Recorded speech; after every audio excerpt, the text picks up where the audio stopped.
कल्याण मंदिर मुदारमवद्य भेदी भीता भय प्रदमनिंदित मंग्री पद्मम संसार सागर निमज्ज दशेष जंतु पुतायमानमभिनम्य जिनेश्वरस्य यस्य स्वयं सुरगुरुर्गरिमाम्बुराशिः स्तोत्रं सुविस्तृतमतिर्न विभुर्विधातुम् तीर्थेश्वरस्य कमठस्मै धूमकेतोस् तस्याहमेष किल संस्तवनं करिष्ये। चलिए आज अपन 21वें काव्य से प्रारंभ करते हैं। स्थाने गभीर हृदयो दधि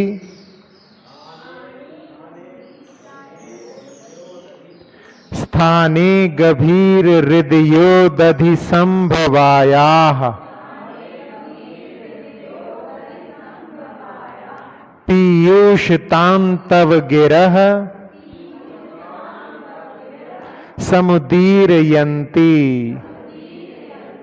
पीयूषतां तव गिरः समुदीरयन्ति पीत्वा यतः परम सम्मद संग भाजो पीत्वा यतः परम सम्मद संग भाजो भव्या व्रजन्ति तरसाप्य जरामरत्वम् भव्या व्रजन्ति तरसाप्य जरामरत्वम् स्थाने गभीर हृदयो दधि संभवाया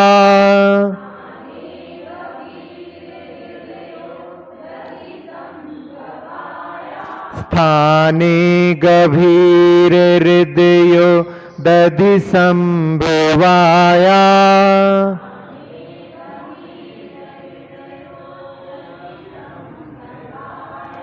पीयूषतां तव गिरः समुदीरयन्ति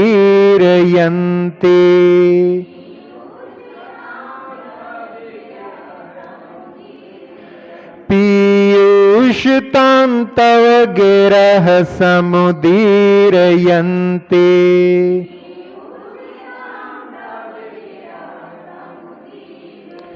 पीत्वा यतः परम सम्मद संग भाजो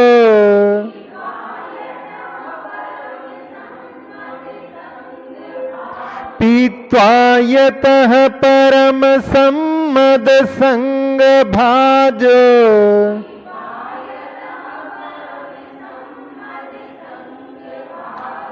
भव्या व्रजन्ति तरसाप्य जरामरत्वम्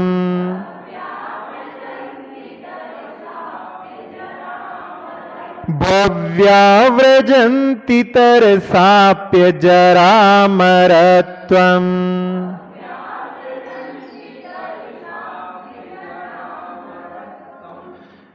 इस 21वें काव्य में पार्श्वनाथ भगवान की स्तुति करते हुए आचार्य कुमुदचंद्र महाराज कह रहे हैं, गभीर हृदयो दधि संभवायाः। गभीर और गंभीर दोनों शब्द बनते हैं, तो गंभीर हृदय रूपी समुद्र में उत्पन्न होने के कारण तव गिरह आपकी वाणी पीयूषताम यानी आपकी वाणी को अमृत पने को लोग स्थाने समुदीरयन्ति यानी ठीक ही कहते हैं, यतः भव्या पीत्वा परम सम्मद संग भाजा तरसा अपि अजरामरत्वम ब्रजंती। क्योंकि भव्य जीव उसका पान करके परम सुख के भागी होते हुए शीघ्रता से अजर अमर पने को प्राप्त हो जाते हैं। भगवान की वाणी का दिव्य धनी प्रातिहार का वर्णन इस काव्य में है, जिसमें आचार्य महाराज कह रहे हैं जैसे लोक में चलता है कि समुद्र के मंथन से अमृत निकला था, तो यहां कह रहे हैं कि आपके हृदय रूपी समुद्र से आपने मंथन करके उस दिव्य धनी को प्रकट किया है और इसीलिए वो अमृत के समान है। और वो ठीक ही कहते हैं कि ये अमृत है, क्योंकि इसका पान करने से जो भव्य जीव हैं वो सुख के भागी होते हुए अजर अमर पने को प्राप्त हो जाते हैं। इसलिए आपकी वाणी अमृत है, ऐसा इस काव्य में कहा गया है। भगवान की वाणी को अमृत बहुत जगह आचार्यों ने लिखा है।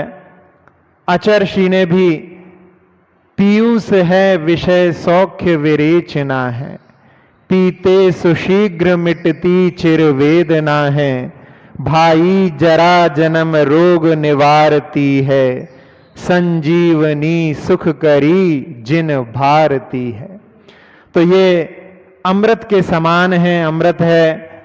और बहुत सुंदर बात इस काव्य में यही है, और इसमें स्थाने यानी ठिकाने की बात है।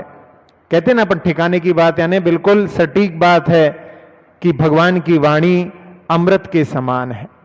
जो भी इसका पान करता है वो वहां पर आगे अपनी साधना के माध्यम से परम सम्मद संग भाजो यानी शुद्धोपयोग के आनंद को प्राप्त करता हुआ और बाद में अजर अमर पने को भी प्राप्त हो जाता है। जब भगवान ने साधना की और उसके माध्यम से उनकी साधना आगे बढ़ते बढ़ते बहिरंग से अंतरंग की ओर, प्रवृत्ति से निवृत्ति की ओर बढ़ते बढ़ते आह्लाद उत्पन्न करती हुई, गंभीरता बढ़ाती हुई और अंतरंग के उस सूर्य को जिसको कि ज्ञानावर्णी कर्म ने अनादि काल से ढक रखा था, उसको दूर करके और उन्होंने केवल ज्ञान रूपी सूर्य को जो कर्म रूपी बादलों से छिपा हुआ था प्रकट कर लिया। और उसके बाद भगवान की वाणी का वर्षण समोशरण में होता है, जिसका पान 12 सभाएं वहां पर करती हैं। और भगवान की वाणी का जो पान करते हैं वो भी उनकी वाणी से इतने प्रभावित हो जाते हैं कि उनके अंदर, जिनके अंदर सम्यक दर्शन नहीं होता, वो सम्यक दर्शन को प्राप्त कर लेते हैं। कुछ अणुव्रतों को धारण कर लेते हैं, कुछ महाव्रतों को धारण कर लेते हैं और भगवान की वाणी का पान करके कुछ लोग, कुछ मुनिराज अपने शुद्ध उपयोग में लीन हो जाते हैं और वहां समो शरण में ही कैवल्य को उपलब्ध हो जाते हैं। तो ऐसी भगवान की वाणी का महात्म्य यहां इस काव्य में बतलाया है। यहां पर भव्य शब्द भी दिया है कि भव्य वो होते हैं जिनमें सम्यक दर्शनादि भावेन भविष्यति इति भव्य है। जो मुक्ति के पात्र बनते हैं वो भव्य कहलाते हैं। और उस भव्यपने को प्राप्त करने वाले कौन होते हैं, इसके बारे में आचार्य पद्मनंदी ने पद्मनंदी पंचविंशति का ग्रंथ में लिखा है। तत्प्रति पीति चित्तेन एन वार्तापि ही श्रुता निश्चतम सा भवेद भव्यो भावी निर्वाण भाजनम। जो भगवान की वाणी को बड़ी प्रीति के साथ में श्रवण करता है वो निश्चित ही भव्य होता है और आगे भविष्य में निर्वाण को भी प्राप्त करता है। तो यहां जहां भगवान की वाणी खिरती है और उनकी वाणी को गणधर आदि ग्रहण करते हैं, भगवान अर्थ करता रहे हैं। आप लोग शुद्ध भक्ति में पढ़ते हैं, क्या पढ़ते हैं? शुद्ध भक्ति की पहली पंक्ति,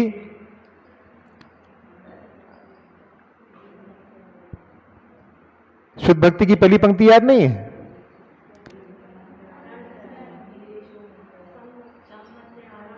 ये सिद्ध भक्ति है, शुद्ध भक्ति की बोल रहे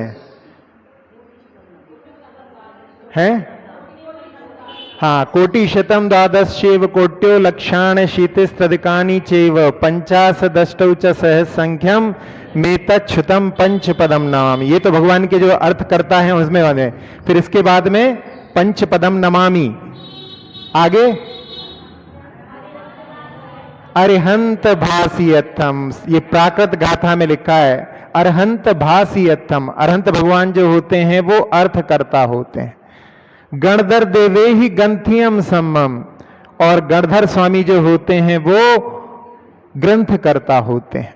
तो गणधर स्वामी उसको झेलते हैं, 4 अनुयोग में द्वादशांग में उसकी रचना करते हैं, और रचना करने के बाद में आगे परंपरा से वो चलती हुई जिनवाणी आई है, और बाद में संक्षिप्त बुद्धि वाले लोगों के लिए अंग बाह्य की भी रचना परंपरा से आराती आचार्यों ने की है।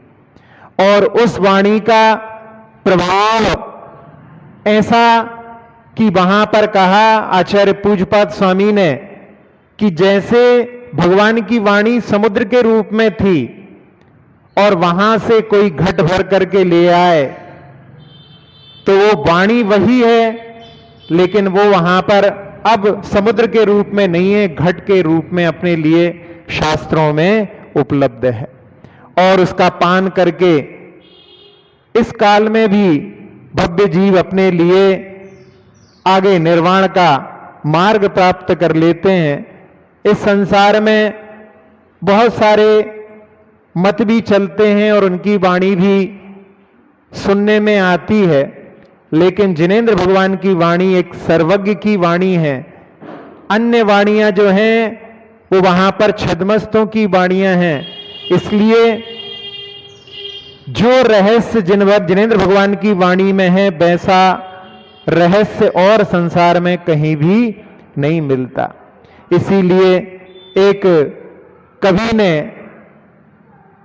एक पंक्तियों में कि जिनेंद्र भगवान की वाणी का कितना महात्म्य है उसमें लिखा, कैसे कहूं केतकी कनेर एक कही जाए।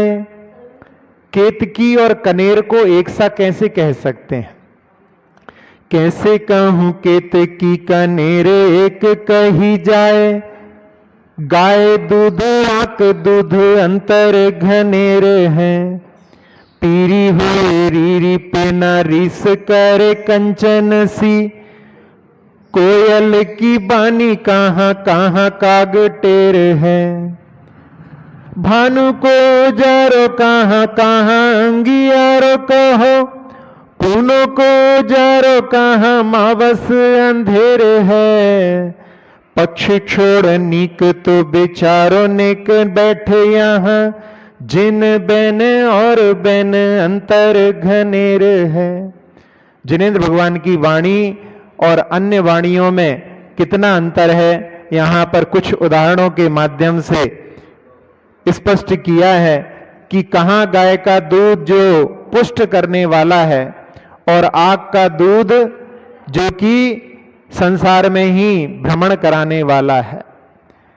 फिर कहा कि पीतल भी पीला होता है, सोने जैसा लगता है, लेकिन वो स्वर्ण नहीं होता। और कहां कोयल की वाणी और कहां काक की वाणी। और उदाहरण में दिया कि सूर्य का उजाला कहां और कहां जुगनू का उजाला, अंगियारा उसको बोलते हैं। और पूर्णिमा का उजाला कहां और कहां अमावस्या का अंधेरा।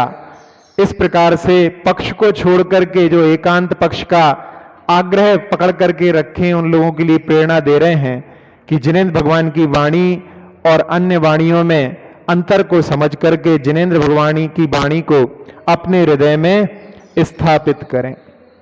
जिनेंद्र भगवान की वाणी का पान हमारे लिए प्रतिदिन करना चाहिए। और प्रोसदोबास के समय में जो व्रती रहते हैं उनके लिए आचार्य समंत भद्र स्वामी ने कहा कि धर्मामृतम सतृष्णा, धर्म रूपी अमृत जो वाणी है वो धर्म रूपी अमृत है।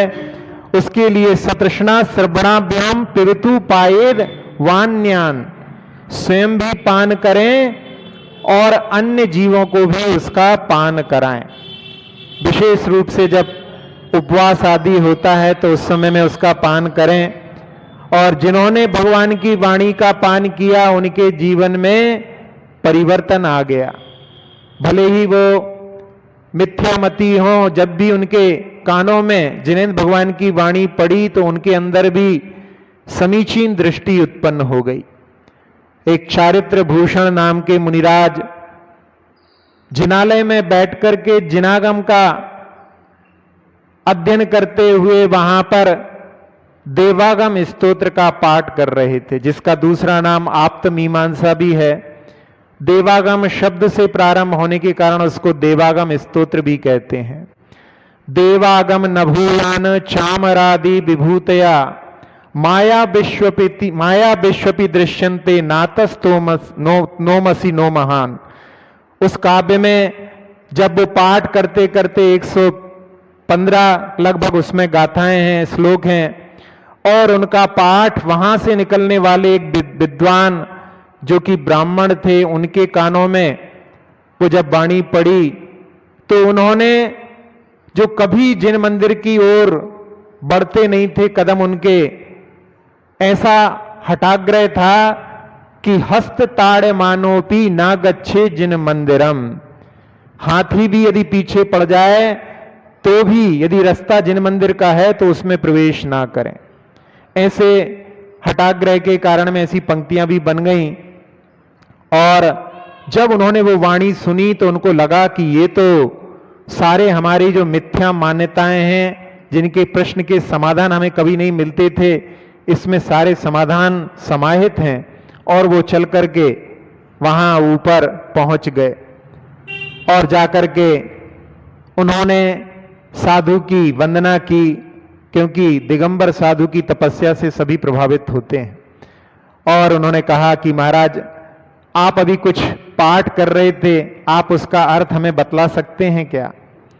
महाराज ने बड़ी सहजता से कह दिया कि मैंने वो पाठ तो याद कर लिया है, रट लिया है, लेकिन उसका अर्थ मैं नहीं जानता।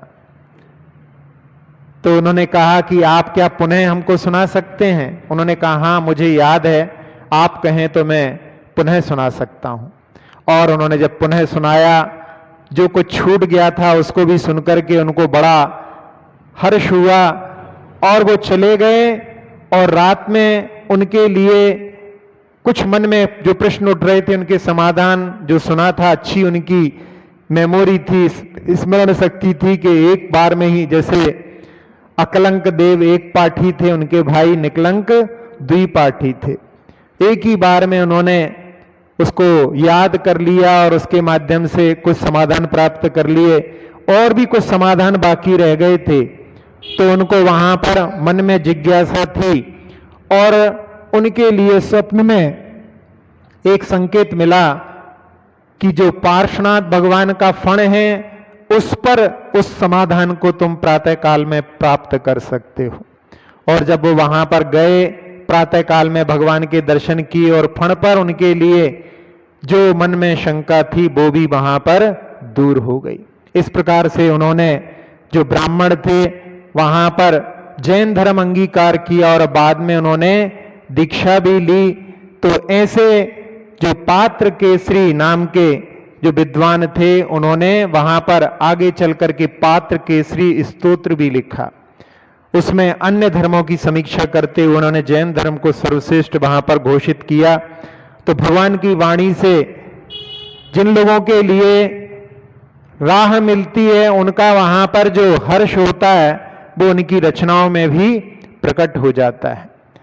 पद्म पुराण को सुनकर के बर्णी जी जो बने थे, गणेश प्रसाद जी, उन्होंने पद्म पुराण के प्रसंग को सुनकर के ही जैन दर्शन स्वीकार किया था। एक बाबा भागीरथ भी थे, वो दिल्ली के रहने वाले थे और यमुना में स्नान करने के लिए जा रहे थे, रास्ते में उनको जिन मंदिर से आवाज आ रही थी और वहां पर उसको सुनकर के भी उनके लिए उस पद्म पुराण को पढ़ने की प्रेरणा प्राप्त हुई। उन्होंने पढ़ करके और अपना जो धर्म था उसको छोड़ करके जैन दर्शन स्वीकार कर लिया। इसी प्रकार से एक जीवानंद नाम के मेरठ के भी विद्वान थे, उन्होंने भी पद्म पुराण को सुनकर के और जैन दर्शन अंगीकार किया था। तो इस प्रकार से भगवान की वाणी को सुनकर के कैसे मिथ्या भ्रांतियां भी दूर हो जाती हैं, लोगों के लिए सच्चा मार्ग मिल जाता है। तो ऐसे भगवान की वाणी को हमने बड़ी दुर्लभता से प्राप्त किया है, उसका अध्ययन हमारे लिए प्रतिदिन करना चाहिए। आचार्य वादिराज ने एक ही भाव स्तोत्र में भी एक श्लोक में वहां पर जिनवाणी की ही महत्ता बताई है। उस काव्य में उन्होंने लिखा, जन्माटव्याम कथमपि मया देव दीर्घम भ्रमित्वा प्राप्तै वेयं तव ने कथा स्फार पीयूष बापी, कि इस जन्म रूपी अटवी में जंगल में भ्रमण करते करते बड़े भाग्य से हमको आपकी जो है वाणी रूपी बापिका प्राप्त हो गई। तो ऐसे जहां दुर्लभता से हमें जो प्राप्त हुआ है उसका यदि हमें भान रहे तो उसके माध्यम से हम अपने जीवन में जनागम में जो रहस्य बताए गए हैं उनका अध्ययन करके और अपने लिए आगे के लिए जो मुक्ति का मार्ग बताने वाली है हम उसके रहस्यों को समझ करके आगे बढ़ सकते हैं। आचार्य यति वृषभ ने तिल्लोय परिणति नाम का ग्रंथ लिखा है और उस ग्रंथ में जैसे कि अभी हमने कहा था कि जो भगवान की वाणी है उसी के आधार पर अंग बाह्य की रचना हुई है और उसमें से समुद्र का जल है वही घट भर करके लेकर के आए हैं।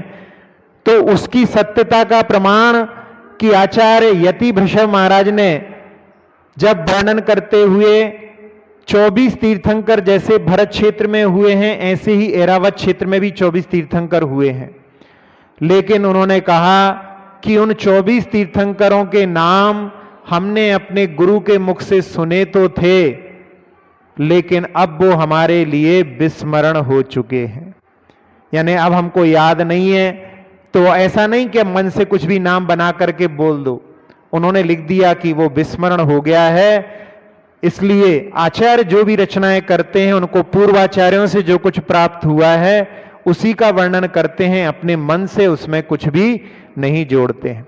आचार्य वीरसेन स्वामी ने धवला ग्रंथ में कई बार प्रसंग में ऐसे प्रश्न किए गए कि भगवान आप इसके बारे में क्या कहते हैं, तो उस समय में वो कहते थे कि एलाचार्य का शिष्य इस विषय में अपनी जिह्वा को नहीं हिलाएगा क्योंकि हमको कोई उपदेश प्राप्त नहीं है, यानी अपनी मन से वो अपनी बात वहां पर कुछ लिख दें ऐसी बात नहीं। तो जो पूर्वाचार्यों से उन्हें प्राप्त है वही वाणी है। तो इस प्रकार से भगवान की वाणी सत्य है और उसके माध्यम से जो पढ़ते हैं वहां पर अपने लिए सर्वज्ञ की वाणी सत्यता से बहुत सारे जो रहस्य हम नहीं जानते हैं भगवान की वाणी के माध्यम से हमारे लिए प्राप्त होते हैं। जिनेन्द्र वर्णी जी जिन्होंने जैनेन्द्र सिद्धांत कोश की रचना की, पहले बिल्कुल नास्तिक थे। पर्युषण के समय में घर वालों के कहने पर वो मंदिर में पहुंच गए और उनके पिताजी वहां पर जो वकील थे, बड़े अच्छे प्रवचनकार थे, मंदिर में उनका प्रवचन हो रहा था और उसी समय में बारिश होने लगी। भादों का समय, बारिश तो होना स्वाभाविक है, और वो निकलना चाहते थे लेकिन बारिश ने उनको रोक लिया और उन्होंने अपने पिता के प्रवचन पहली बार सुने और तब उनको समझ में आया कि जिनेन्द्र भगवान की वाणी में क्या सार छिपा हुआ है, और उस दिन का दिन उनका जीवन परिवर्तित हो गया। उन्होंने फिर जिनागम का अध्ययन करके तीन बार अध्ययन करके जैनेन्द्र सिद्धांत कोश की रचना की। पंडित रतनचंद जी मुख्तार जो वकालत करते थे, एक बार उन्होंने किसी गलत व्यक्ति को जिता दिया और उस समय में उन्होंने जैन दर्शन का अध्ययन पहले से चालू कर दिया था। और उसके लिए समय नहीं मिलता था, तो उन्होंने अपनी वकालत छोड़ दी। इतना पैसा आ चुका है अपने पास कि अपना जीवन निकल जाएगा। और उन्होंने अध्ययन करते करते जिनागम के सारे जितने भी रहस्य उनको जान लिया। और उनके पास में एक अनिल गुप्ता नाम का एक लड़का आता था। वो कुछ गणित संबंधी प्रश्नों के समाधान के लिए आया था और उन्होंने उससे प्रश्न किया, वो एमएससी कर रहा था, कि ऐसी संख्या बताओ जिसमें 10 घटाएं तो भी पूर्ण वर्ग बन जाता है, 10 जोड़ें तो भी पूर्ण वर्ग बन जाता है। उसने कहा कि इक्वेशन बना करके उसने उसको सॉल्व करने की कोशिश की और वो सफल नहीं हो पाया। उसने कहा कि मैं अपने प्रोफेसर से पूछ करके आऊंगा, और अपने प्रोफेसर से पूछ करके आया। वो कहने लगे ये तो गलत सवाल है, हो ही नहीं सकता ऐसा। और उन्होंने जिनागम के सूत्रों के माध्यम से उसको वहां पर हल करके दिखा दिया। उसकी ऐसी श्रद्धा हो गई कि उसने जैन दर्शन को स्वीकार कर लिया। वो अभी भी वहां पर जहां भी है वहां पर अपने जैन धर्म का पूरा पालन, रात्रि भोजन का त्याग, भगवान की आराधना आदि पूरी तरह से अपने जीवन में उसने अपना लिया। तो वो संख्या आप लोगों को बता दें, वो 26 संख्या है। उसमें से 10 घटा दो तो 16, वो भी 4 का वर्ग बन जाती है। और उसमें 10 जोड़ दो तो 36, वो 6 का वर्ग बन जाती है। तो ऐसे जिनागम के रहस्यों से लोग प्रभावित होकर के धर्म को स्वीकार करते हैं और वहां पर आगे चल करके अपने लिए कल्याण का मार्ग प्रशस्त कर लेते हैं। आप लोग भी जब जिनवाणी स्तुति में पंक्तियां पढ़ते हैं तो वो जिनवाणी स्तुति की पंक्तियां भी अपने लिए बड़ी प्रेरणा देने वाली हैं। कभी कभी पर्युषण में इन पंक्तियों को जब हम छोटे थे सुनते थे, आप लोगों ने भी सुनी होंगी। या जग मंदिर में अनिवार, अज्ञान अंधेर छाती भारी, श्री जिनकी धनि दीप शिखा, समझो नहीं होती प्रकाशन हारी, तो किस भांति पदारथ पाती, कहाँ लहते रहते अविचारी, या वेद संत कहें धनी है जिन बैन बड़े उपकारी। सुनी कि नहीं सुनी आप लोगों ने?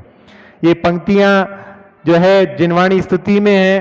पर्युषण में अलग अलग जिनवाणियां होती थी तो उसमें ये भी कभी कभी सुनने में आई है, जिसमें कितने अच्छे से कि भगवान की वाणी यदि नहीं होती तो हम जिन रहस्यों को जिनागम से प्राप्त करते हैं उनसे हम कैसे परिचित हो पाते।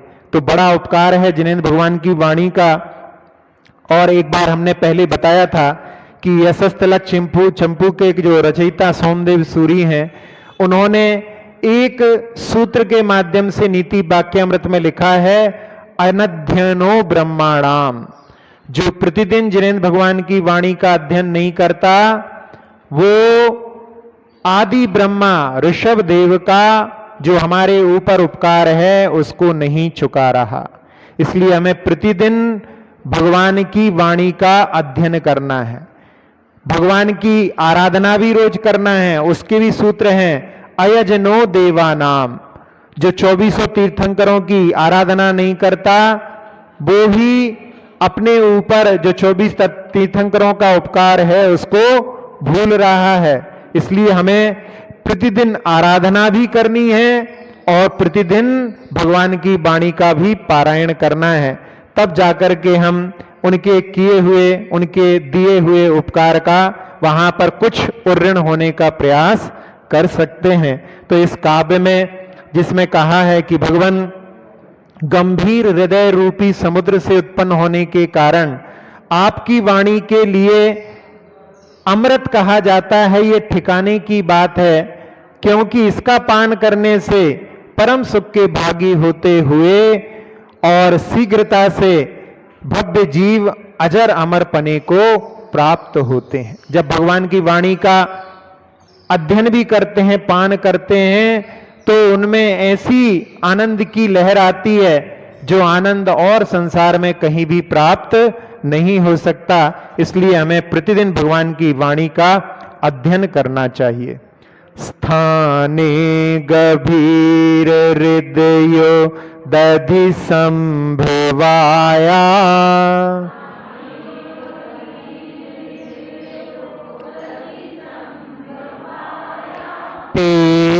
पेशतांतव गिरह समुदीरयन्ति,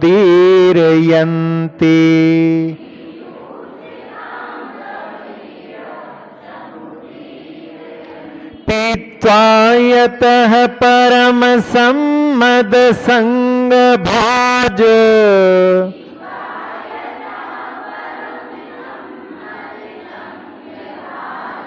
भव्या व्रजन्ति तरसाप्य जरामरत्वम्,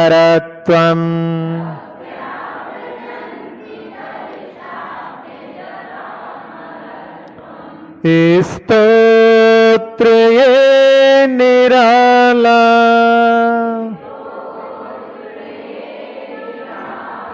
सब दुख को हरने वाला।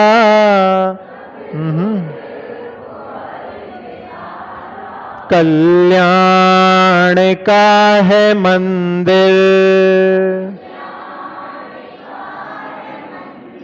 प्रभु गुण की है ये माला, स्तोत्र ये निराला,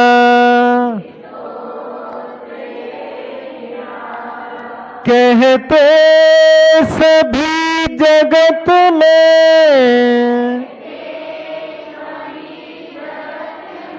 अमृत प्रभु की वाणी,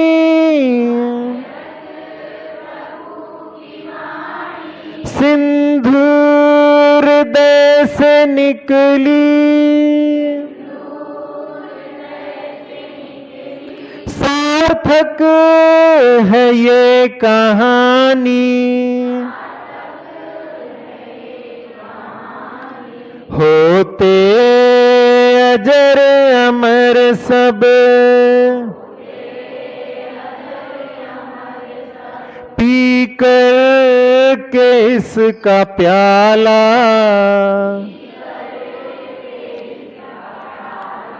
कल्याण का है मंदिर, प्रभु गुण की है ये माला, स्तोत्र ये निराला।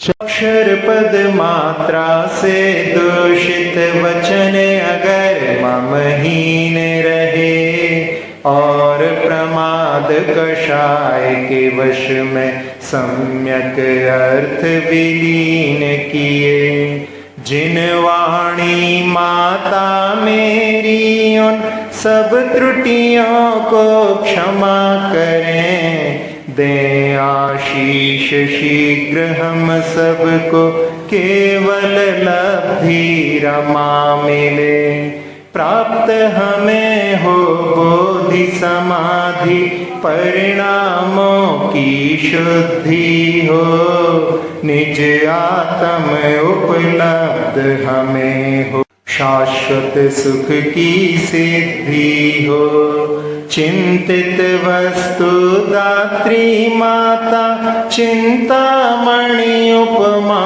भाती, करो वंदना पूर्ण विनय से चरण रखूं मैं ये पाती, कर जिन वाणी स्तुति तन की ममता टार, महामंत्र का जाप अब सभी जपें नभ बार।